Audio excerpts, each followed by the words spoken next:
District of Conservation is sponsored by the Committee for a Constructive Tomorrow, better known as CFACT. To learn more about our sponsor, head over to cfact.org. Thanks for listening to the program. When the holidays start to feel a bit repetitive, reach for a Sprite Winter Spiced Cranberry and put your twist on tradition. A bold cranberry and winter spice flavor fusion, Sprite Winter Spiced Cranberry is a refreshing way to shake things up this sipping season. And only for a limited time. Sprite. Obey your thirst. This episode is brought to you by NBA on Prime. The NBA on Prime is back with an exciting week of Emirates NBA Cup action. The knockout rounds begin with quarterfinal doubleheaders on Tuesday and Wednesday night. Then it's a semifinal doubleheader on Saturday. And it all culminates with a championship game next Tuesday night, only on Prime. If you're not a Prime member, sign up for a 30-day free trial to get started today. Restrictions apply. See Amazon.com/Amazon Prime for details. Welcome to District of Conservation. I am your host, Gabriella Hoffman. This podcast offers a sober examination into all things hunting, fishing, shooting sports, energy, environment, and the public policy surrounding it. And this podcast also specializes in original interviews that you won't hear elsewhere. Here's what I have for you today. Welcome to Conservation Country. I'm your host, Gabriella Hoffman. In this series, we travel the nation to highlight conservation in action. This episode, I'm in southern Georgia to spotlight a controversy brewing over Okefenokee Swamp potentially becoming a UNESCO World Heritage Site. In 2024, the Biden-Harris administration nominated Okefenokee National Wildlife Refuge, covering 92% of the swamp, to receive the special status. But locals believe this designation isn't America first and will encroach on public lands access and property rights. Join me as I investigate the situation here.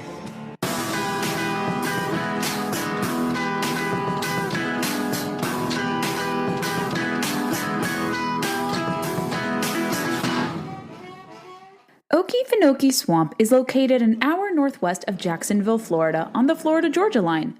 Today, it spans 448,000 acres, mostly in Georgia. 92% of the swamp is conserved as a national wildlife refuge managed by the U.S. Fish and Wildlife Service. It's open for hunting, sport fishing, boasts rich biodiversity, and is a refuge for threatened and endangered species. I'm visiting Okefenokee Swamp to learn firsthand why it must remain in American hands. Dang. Oh my goodness. Get the scales. Sure. We're doing a documentary. We like so, are you? Yeah. That's cool. About why to keep Okefenokee in American control. A UNESCO World Heritage Site designation is bestowed to places of significance, namely cultural and historical landmarks. 26 UNESCO World Heritage Sites currently exist in the U.S. Globally, World Heritage Sites have mixed results, including negative consequences.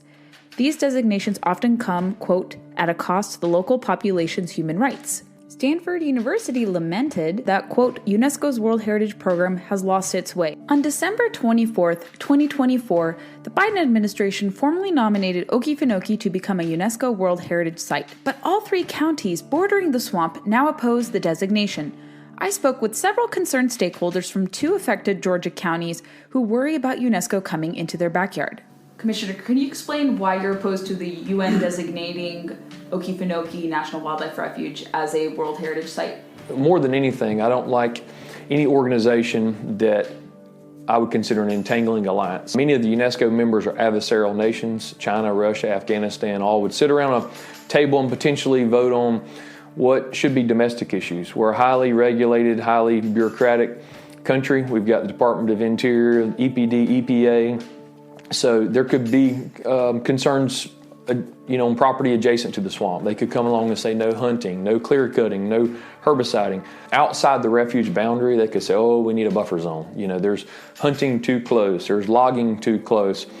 It's my understanding when the refuge was established, 450,000 acres, the boundary of the swamp was what they said was necessary to preserve the swamp. So the swamp's preserved. Such fears about UN meddling in local matters isn't without precedent. It's worth revisiting a case study involving the New World Gold Mine project near Yellowstone National Park's northern boundary. Over 20 years ago, UNESCO and the International Union for Conservation of Nature went on a fact-finding mission to Yellowstone following complaints about the mine potentially polluting nearby waters and harming wildlife. On December 5, 1995, the World Heritage Committee recommended the park be inscribed on the World Heritage in Danger list.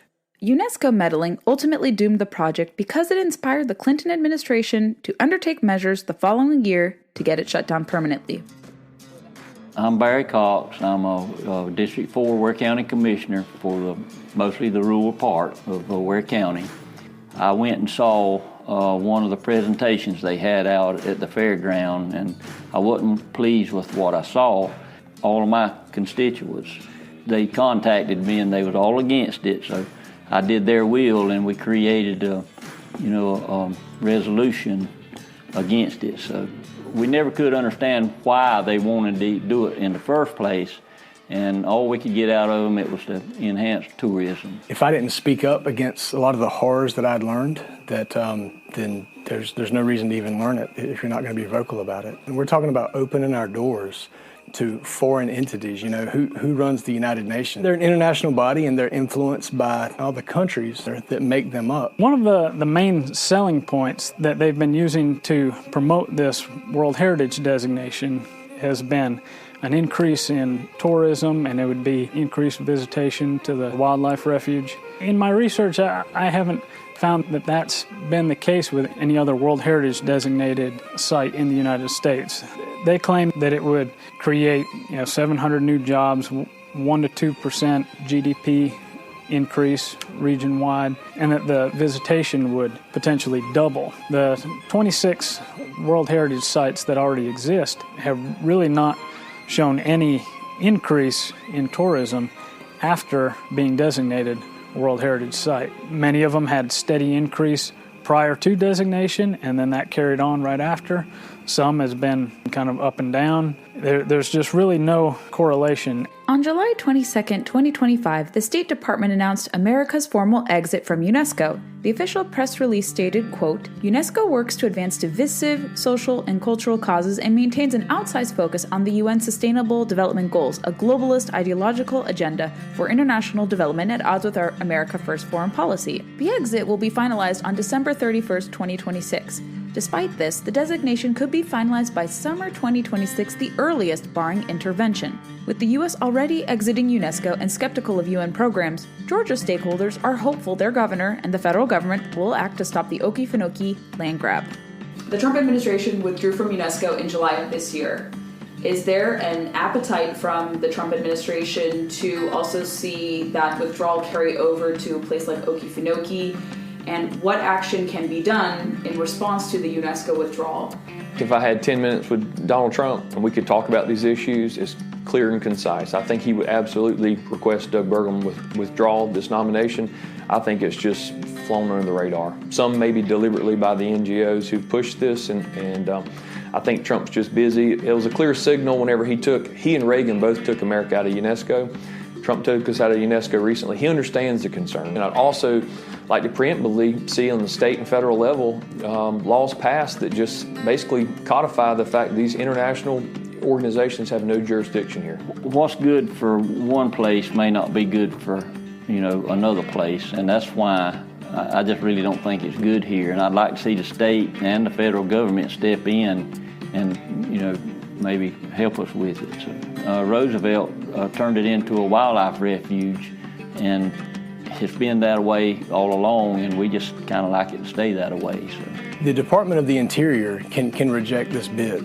UNESCO's looking over it, and if they decide that they want to add this to their list of World Heritage Sites, they can reject it. And I 100% would like to see the Department of Interior close the door on something like this coming in. It's a fourth layer of government, and it's a fourth layer that we pay for. A few weeks after the inauguration, they said that they unequivocally reject and denounce the Agenda 2030 and its 17 Sustainable Development Goals. And that's what this World Heritage Site would impose, is Agenda 2030. So our effort has been totally consistent with that of the Trump administration. We don't want foreign influence in here. We don't want global influence in here. It's my desire to see the United States withdraw from the UNESCO World Heritage Convention. And that was a separate treaty signed. This is not just a stamp. It's not just a sticker or a 5-star rating on Yelp, this designation. It will affect us locally. It is not just a designation. They say that it will be used as learning laboratories to catalyze global action. That's the purpose of these World Heritage Sites, and we need to be aware of that locally. We ended our time in southern Georgia at an Okefenokee style cookout. There, our videographer Madison, also a talented musician, performed some familiar songs for the group.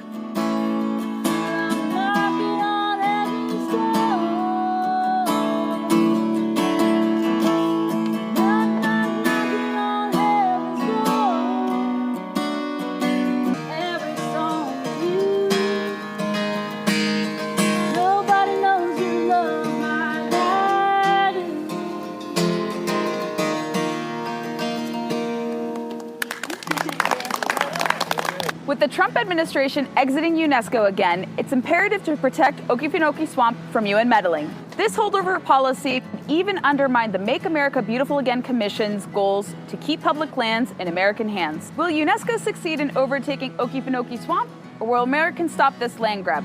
We'll continue to monitor the situation. Thanks for watching Conservation Country. If you liked this episode, share it far and wide. Stay tuned for the next episode coming soon.